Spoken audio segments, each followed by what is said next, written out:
बिस्मिल्लाहिर्रहमानिर्रहीम। जियो बकरी वज़ाइफ के मुअज़्ज़ज़ नाज़रीन, अस्सलामु अलैकुम। आज आपकी खिदमत में 3 अल्फाज का अमल लेकर आई हूँ। 3 अल्फाज की ये तस्बीह है, काया पलट अमल है, मौजज़ाना अमल है। जैसे जैसे आप ये 3 अल्फाज की तस्बीह करेंगे, अल्लाह पाक गैब से आपके लिए असबाब पैदा करेंगे, आपकी मुश्किलात को आसानी में बदल देंगे।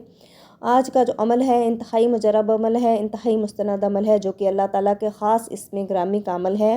इस इस्म आज़म के साथ आप जो भी दुआ मांगोगे, अल्लाह ताला से जो भी मांगोगे, आपकी जो भी हाजतें होंगी, जो भी मुरादें होंगी, अल्लाह पाक चंद ही रोज़ में आपको नवाज देंगे। इससे पहले हम आज के अमल की तरफ बढ़ें, मेरी आपसे गुजारिश है कि जियो बकरी वज़ाइफ को सब्सक्राइब कर दें, इस वीडियो को लाइक कर दें और अल्लाह ताला के 99 नामों में से कोई से 4 नाम लाज़मी कमेंट करें। आज का जो अमल है अल्लाह ताला के 3 ख़ास इस्म आज़म का अमल है। इस्म आज़म से मुराद अल्लाह ताला का वो सफ़ाती या ज़ाती नाम है जिसे पढ़ने से अल्लाह ताला से ख़ासूसी तल्लुक़ पैदा होता है, मार्फत के दरवाज़े खुलते हैं। इस्म आज़म पढ़ने वाले को अल्लाह ताला हर लिहाज से मालामाल कर देता है। वो अपने रब से इस्म आज़म की बदौलत जो मांगता है सो पा लेता है। इस्म आज़म के सदक़े इसकी हर दुआ कबूल होती है। मेरे वो बहन भाई जो मायूसी का शिकार हैं, जिनकी ज़िंदगी में बहुत ज़्यादा मुश्किलात हैं, औलाद नहीं है, घर में या फिर बेरोज़गार हैं, अपना घर नहीं है, लड़ाई झगड़े हैं, या उनकी जो भी जायज़ हाजत है जो अल्लाह ताला से पाना चाहते हैं, वो अपनी दुआओं में इन 3 इस्म आज़म को शामिल कर लें। जिन लोगों के हाथ ये इस्म आज़म का राज आ जाता है वो अल्लाह ताला के ख़ास बंदे बन जाते हैं। अल्लाह पाक इन्हें दीन और दुनिया दोनों में इनाम याफ्ता करते हैं। इन्हें ना ख़त्म होने वाली इज़्ज़त मिलती है, ना ख़त्म होने वाली दौलत मुयस्सर आती है। गोया कि इस्म आज़म जो है हर काम की कुंजी है। अगर आप चाहते हैं किसी भी काम में कामयाबी हो जाए, किसी भी अमल में आपको कामयाबी मिल जाए, तो आप ये अल्लाह ताला के 3 ख़ास इस्म आज़म हैं, ये आपने अपनी तस्बीह में शामिल कर लेने हैं। इंशाअल्लाह ताला अल्लाह पाक आपकी कोई भी दुआ को रद्द नहीं करेगा। आपकी जो दुआएं हैं, आपकी जो मुरादें हैं, उम्मीदें हैं, जल्दी ही अल्लाह पाक पूरी कर देगा, आपके लिए गैब से असबाब पैदा कर देगा।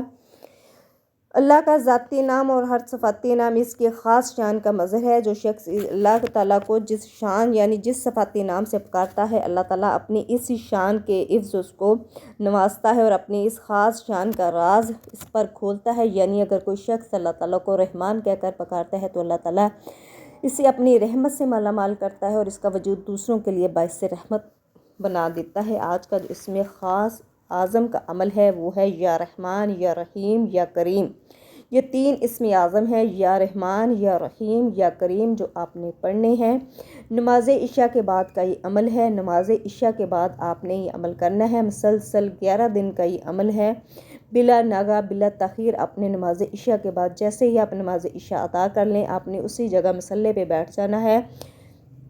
आपने ये 3 इस्म आज़म जो है पढ़ने हैं। अव्वलो आखिर आपने 11-11 दफ़ा दुरूद इब्राहिमी पढ़ना है और इसके साथ साथ आपने जो सूरह फातिहा है वो आपने 41 दफ़ा पढ़नी है। और इसके बाद आपकी जो भी हाजतें हैं, जो भी मुरादें हैं, जो भी उम्मीदें हैं आप अल्लाह ताला से पाना चाहते हैं, आप इस अमल को करें। मेरे वो बहन भाई जो इंतहाई मायूसी का शिकार थे, इंतहाई तंग दस्ती का शिकार थे, उन्होंने इस अमल को, इस वजीफ़े को अपनी ज़िंदगी में जैसे ही शामिल किया, अल्लाह पाक ने चंद ही माह में, चंद ही रोज़ में उनको मालामाल कर दिया। उनकी तमाम जो हजात थी, जो तमाम मुश्किलात थी, तमाम परेशानियाँ थी, अल्लाह पाक ने उनकी दूर कर दी। गैब से उसके लिए असबाब पैदा कर दिए। ये जो इस्म आज़म मैंने आपको बताए हैं, ये इंतहाई ताकतवर इस्म आज़म है। इन इस्म आज़म के साथ मांगी गई दुआ अल्लाह पाक कभी भी रद्द नहीं करते। लिहाजा इस इस्म आज़म को आप अब चलते फिरते उठते बैठते ज़्यादा से ज़्यादा खुली मकदार में भी आप पढ़ने की कोशिश करें। और साथ साथ आपने दुरूद पाक के जो है तस्बीह है वो भी आपने जारी रखनी है। दिन में किसी भी टाइम वज़ू बावज़ू उठते बैठते आप ज़्यादा से ज़्यादा दुरूद पाक पढ़ें, क्योंकि दुरूद पाक की फ़जीलत भी बहुत ज़्यादा है। आपकी कोई भी ऐसी हाजत है, कोई भी मुराद है जो पूरी नहीं हो रही, आप ज़िंदगी में कामयाबी का राज पाना चाहते हैं, तो आप दुरूद पाक को अपनी दुआओं में शामिल कर लें, अपनी तस्बीहात में शामिल कर लें। अल्लाह पाक आपको कामयाब कर देंगे। अल्लाह पाक कभी भी आपको मायूस नहीं करेंगे। ये जो अमल है इंतहाई मुजरब अमल है, इंतहाई मुस्तनद अमल है, कोई ये मुश्किल अमल नहीं है, इंतहाई आसान अमल है। कुरान पाक के चंद आयात का अमल है। तो इंशाअल्लाह ताला आप ये अमल, ये तस्बीह अपनी दुआओं में शामिल करें। अल्लाह पाक आपके लिए गैब से असबाब पैदा करेंगे। तो मेरी आपसे गुजारिश है कि आप इस अमल को, इस वीडियो को, इस वजीफ़े को अपने बाकी बहन भाई जो कि مشکلات میں دوچار ہیں یا رزق کی تنگی کا سامنا ہے، صدقہ جاریہ سمجھ کے آپ ان کے ساتھ بھی شیئر کریں، اور جیو پر وظائف کو لازمی سبسکرائب کریں، اور اللہ تعالیٰ کے 99 ناموں میں سے کوئی سے 4 نام لازمی کمنٹ کریں، اور اللہ پاک آپ کے لیے آسانی کے معاملات کرے گا۔